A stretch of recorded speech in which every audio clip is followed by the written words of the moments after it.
अस्सलामु अलैकुम वरहमतुल्लाह। Vitamin D एक बहुत ज़रूरी ग़िज़ा का हिस्सा है जो कि ख़ुराक हमारे जिस्म में इस्तेमाल हो जाए और मुख्तलिफ़ कामों में फ़ायदेमंद हो जा सके, उसके लिए बहुत ज़रूरी है। ख़ास तौर पर दांतों और हड्डियों की जो नश्व व नुमा है उसके लिए विटामिन डी बहुत ज़रूरी है। इसके अलावा विटामिन डी हमारी जिल्द और जिल्द से मुतल्लिका जो आज़ा हैं यानी नाखून और ये बाल, इनके लिए भी बहुत ज़रूरी है। विटामिन डी का बीनाई से भी बहुत ताल्लुक़ है और एक और अहम बात यह है कि विटामिन डी का ताल्लुक़ हमारे जिस्म के मुदाफ़ियती निज़ाम से भी है। अगर हमारे जिस्म में विटामिन डी की कमी हो जाए तो एक हर वक्त थकावट की कैफियत रह सकती है, हड्डियों का दर्द हो सकता है, अमूमी कमज़ोरी हो सकती है, जिल्द के मसाइल हो सकते हैं। और दूसरा ये है कि हर वो शख्स जिसमें विटामिन डी की कमी है वो बीमारियों के ख़िलाफ़ उसकी मुदाफ़ियत बहुत कम हो जाती है। बहुत जल्दी उसको नज़ला ज़ुकाम हो जाएगा, बहुत जल्दी उसको नमूनिया हो जाएगा।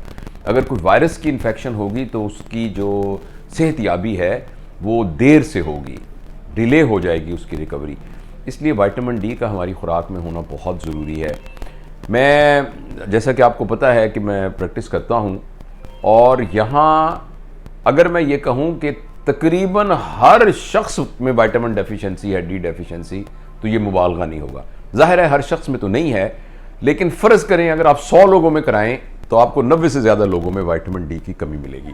और ये कमी ख़ास तौर पर हमारी बहनों में है। ख़वातीन में इसकी जो इंसिडेंस है वो बहुत ज़्यादा हाई है। बहुत ज़्यादा ख़वातीन को विटामिन डी की कमी है। इसकी मुतअद्दिद वजूहात हैं। एक तो ये कि हमें प्रॉपर ख़ुराक का पता नहीं है कि किस खाने के अंदर विटामिन डी होता है। मछली के अंदर विटामिन डी होता है, अंडे के अंदर विटामिन डी होता है, ताज़ा फलों के अंदर विटामिन डी होता है।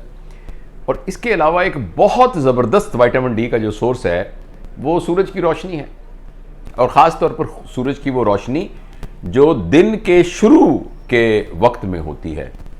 और उसमें अगर 20 से 25 मिनट तक हमारी जिल्द जो है वो सूरज की अल्ट्रावायलेट शुआओं के साथ मिल जाए तो हमारी जिल्द के नीचे विटामिन डी बनाने वाला केमिकल पड़ा होता है।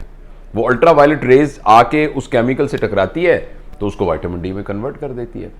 तो हमारे यहाँ ख़वातीन ख़ास तौर पर चूँकि जब बाहर निकलती हैं तो उनके कवर्ड होती हैं, और घरों में भी अब वो वाले घर नहीं रहे कि जिसमें एक सेहन होता था, जिसमें एक छत होती थी। और जो बच्चों के स्कूल हैं वो भी अब एक बंद कोठियों में बने हुए स्कूल हैं। वो जो बड़े बड़े प्ले ग्राउंड्स वाले सरकारी स्कूल थे वो नहीं हैं। और हमारा लाइफस्टाइल भी ऐसा है कि जब हम अपने काम से वापस आते हैं तो आके फिर हम स्क्रीन के सामने बैठ जाते हैं और ओपन में हम नहीं जाते। इसलिए विटामिन डी की कमी हम सबको हो जाती है और उसकी अलामात हैं बहुत ज़्यादा। और इसलिए मैं आपसे ये गुजारिश करूँगा कि विटामिन डी अपना ज़रूर चेक करवाएं। और बाज़ औक़ात ऐसा है कि ख़ुराक से हम ना ले सकें तो हमें विटामिन डी का कोई ना कोई सप्लीमेंट भी लेना पड़ता है। तो वो भी बाज़ार में मुख्तलिफ सप्लीमेंट कैप्सूल की फॉर्म में, टीकों की फॉर्म में होते हैं। टीकों के फॉर्म में वो भी हैं जिनको तोड़ के आप पी लें तो वो 1 महीने के लिए काफ़ी होता है, और कुछ जो है वो 15 दिन के लिए काफ़ी होते हैं। वो तो आपको डॉक्टर ही बता सकेगा। लेकिन प्लीज़ आप इस बात को ज़हन में रखिए कि विटामिन डी की जो कमी है वो हमारे जिस्म में नहीं होनी चाहिए।